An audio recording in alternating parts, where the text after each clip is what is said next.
closely, how important is branding to sports in Nigeria? Let's start from the point. I think that branding is important to everything that you do in life, right? It's all about perception management. It's all about how you position yourself, your image, if you're managing a personal brand or an organization, or a corporate entity before its various stakeholders, right? And how they perceive. And everything from what you get in terms of customer loyalty to investor loyalty to general public perception is derived from how you manage your brand. Having said that, it means that it's extremely crucial for even a dilapidated and struggling infrastructure like football or like sports in Nigeria as a whole. It is imperative that we manage our image and perception to be able to attract the quality funding that is required to take the sports to the level it should be. Sports generally, to the level it should be. And we've seen it done in several countries internationally where they have regulated the status of the game from what it used to be in previous years to standards that investors can then come in or sponsors can then come in to find it attractive, right? So we need to go back to the fundamentals. We need to go back to the rudiments and say, what is the 101 of branding and how do we apply it in sports in Nigeria? One of the things that we preach very strongly here at General Consulting and having, consulting to some sponsors who are interested in properties and assets like sports is it has to be from inside out. It's not a whitewashing affair. You have to go back and fix the integrity of whatever it is that you're presenting or you want to brand in itself, right? Is what we call ethical branding. You go back again and fix it such that the perception that you create externally will resonate and be consistent with what the reality is, and not just you're paying lip service to it. So that's where we need to go back to fundamentally in our sports in Nigeria today. Even though we're just joking. How would you rate Nigeria? How would you rate them if you were to from a scale of 1 to 10? So 0. Because you can't have branding gotten right without having rules. You can't have branding gotten right without having rules, right? It follows results, follow very good effort of branding work, right? And Nigeria today, we don't have any results. So what are we talking about? Do you understand? We went to the London Olympics, we won nothing. We went to Rio 2016, we're just fortunate, to get a bronze medal. I guess I'm saying, look at the results now. 2012 we're in London. What do we have for it? Look at all the World Cups and all that. We struggle and get it. It is always with prayers and fasting and commentating. This is the first time ever that we'll be in a long time rather, that we'll be in a comfortable place leading up to the World Cup. The first time in my own memory, recent memory. So maybe USA 94 during the days of Western but just imagine, the guy that was giving birth to in 1994, today is about 23 years old. He doesn't know what you're talking about. So what I'm saying is that in the generation that we're dealing with right now, this is the first time we'll be comfortable saying we are likely to qualify. And that's because you have a sponsor for the first time in ITO who's coming to say, no, let's fix basic things like the salaries of coaches and the people who are sweating and working hard to get things done. If you look at it, how many people, all the coaches from the days of the league, go and check and see how much we owe them. And some people have died, Shoaibu and the rest of them, still being owed. Their estates are still being owed up to today. Do you understand? Stephen Keshi, and all look at the issues. So we need to go back and get it right. The results are not good. Everybody talks about football. How many sporting events are there in the world? Go to the Olympics, over 100, right? At best, we go and participate in just a couple. Do you understand? Is that good enough? Nigeria has close to 180 million people. Do you understand? You know, we shouldn't be at this level at all. And we need to declare a national emergency in sports. Because until we do that, it will not hit us that we have a crisis. And one of the things that we fail to understand and appreciate is that we think that sports is what you do as an afterthought. It's what you do when everything else is well. Then you pay attention to say, what's going on with sports and investment. That is very wrong. Sport is not what you do as an afterthought. Sport activity is what you bring to the forefront and use it as a unifying factor. Nigeria has issues today. We're talking about restructuring. We're talking about people wanting to go their separate secession and all of that crisis. The military is in Abia right now and all of that because of resistivity and the rest of it. What we are going to do is that when you win a match, have you seen the celebrations? Do we have different celebrations for the Hausas and the Igbos and the Yorubas when we take to the streets?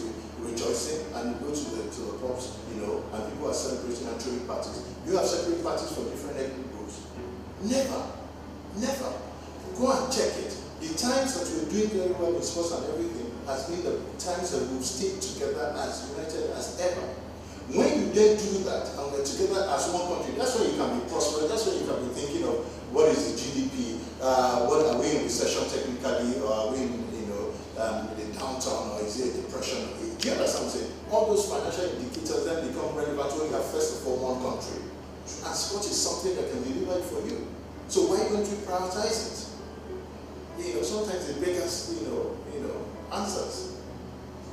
All right, now, you consult for ITO, who have actually changed the face of sports in Nigeria. Yes. All right, so give us an inside perspective. What did they see in football? Because you said that if you were to label and actually if you were to rate sports brand in Nigeria, especially maybe football, one of them, it's sub-zero. So what did they see that decided what advice did you give to them that said it has to have invest in football and you might actually get something out of it? See, the reason why ITO came into football, in my own opinion, is multiple factors. But the primary thing is the desire to give back to a nation. The desire to see that something very critical as sports that has been a unifying factor and has done this country so much good is under so much dilapidation and is under complete decay and is an embarrassment to us as a nation internationally. So ITO being an international brand has access to various markets all over the world. And everywhere we go, something as basic as sporting factor that has been turned into brands in various nations, in the UK, in Spain, in Italy, in France. Do you understand? They've been able to use sports to galvanize various sectors of their own existence. And then you come to Nigeria, and then something that we should have been a no-brainer, we're getting embarrassed all the time. So it's purely from a corporate social investment and sustainability point of view. That's what ITO looked at it and said, this is one area we can help. This is one area that there's so much gap in the country, and our intervention is dearly required. So when the NFF made their presentations to them, it already resonated with this sort of ideas that ITO had, and some of the strategy sessions that have taking place in terms of how do we support nation building, how do we support national development, how do we support this country in areas that will resonate with the most number of people, where people will feel the impact the most. So those were the things that happened, and I must give it also to the present NFF. They did a good job of packaging it, which is where branding comes in. Articulating their presentations and saying these are the arguments, these are the merits of getting involved. This is what you get back as a corporate entity in terms of publicity and branding, and ROI, and this is what we will do in return. Because one of the things that the client was very particular about was to say that the monies that will be advanced will be judicially administered. So financial derivatives came on board to make sure that, they would adjudicate properly in that process and superintend, the disbursements on the funds and make sure that those were well done. So for the first time, we're seeing, a lot of changes. We're seeing a lot of motivation in the dressing room and on the pitch as well. Because some of the conversations that used to cause the friction are now things of the past in terms of players allowances paid, our coaches paid. We've seen times where people, even players have threatened industrial actions before matches, but all of that is also showing in the results. Like I tell you, when you get your branding right, results follow. And now everybody is happy for the first time. We've all chilled our bottles of champagne, ready to pop them, when Nigeria qualifies. All right, okay, that's a beautiful one. And let me just, not to digress, but it's good we actually mentioned this. What's your take? Because as a consultant to a team, certainly you might have heard what has been making rounds in the newspapers and TVs, and all the carrying that a team was pulled out. Is there any truth to that particular statement? Absolutely not. There's no truism to it. ITO is committed irrevocably to 5 years sponsorship, as the optimum support partner of the NFF. We've gone ahead to even take on the Federation's Cup sponsorship. It's now rebranded as ITO Cup, and we are even having discussions right now with the NFF to even extend the properties and the assets that we acquire, in terms of, support. So, it's a long journey, and understandably sometimes at the beginning, people who don't understand the dynamics of, the relationship may have comments to pass, like what happened, last week. But the truth is that, it's not for the short term. The commitment is for 5 years, and even at that, ITO has the right of first refusal in terms of continuing the sponsorship. So ITO has issued a statement immediately saying, that's not correct, that's not the case. The commitment is for the long term, and there's no consideration for review right now. Okay. From general consulting, you're looking at other sports. What would you advise other sports to do if they are to actually seek this kind of goodwill and also sponsorship? They can take their own sports from where they are right now to where they want to be. It will be branding properly. In fact, many of them don't even have brands to be rebranded. It's packaging the sports in an attractive manner. So the first question you ask is, what do I do differently? How do I get into the mind of the investor or the sponsor? You can't sit down and do the things that you've done all over the years and expect a different result.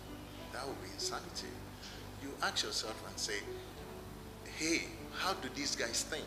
Which is where, consultants, and firms like Zonera, come in. How do these guys think? What will resonate with them? What do they want to hear? They are investors, they are capitalists, they are corporate entities, they are now NGOs, right? How are they wired? Even when they're doing their corporate social investments, what are the things that they find attractive? Now, when you have established that, then you work backwards to start to, present yourself in a way that they will find irresistible, right? So you come and say, this is it. I'm giving you this value. There's no way, you can get it wrong. And be prepared in the first instance to give them mouth-watering, attractions that they cannot refuse, so that you get them, because right now we're jump-starting the system.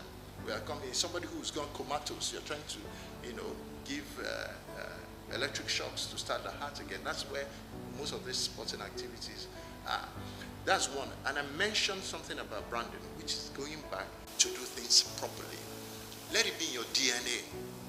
Don't perception or being good or, carrying yourself in a particular way that make people applaud you shouldn't be the things that you do ad hoc. Shouldn't be the things you say that you do. It should be who you are. Do you understand? So when you start to have, teams who are trying to get into the next division, like we saw in 2013, with with Plateau United feeder and police machine. Scored 79 goals and 69 goals in second half. They scored 72 goals in one half. Do you understand what I'm saying? And then you want a sponsor to come and be a part of that. That's a charade. That's not going to happen. If I was advising an client, you would not put your money on those kind of, facade. Do you understand? So we need to bring integrity back into those sports, in the first instance, and fix the fundamentals of what the things that we need to do to position it like others have done. Do you understand?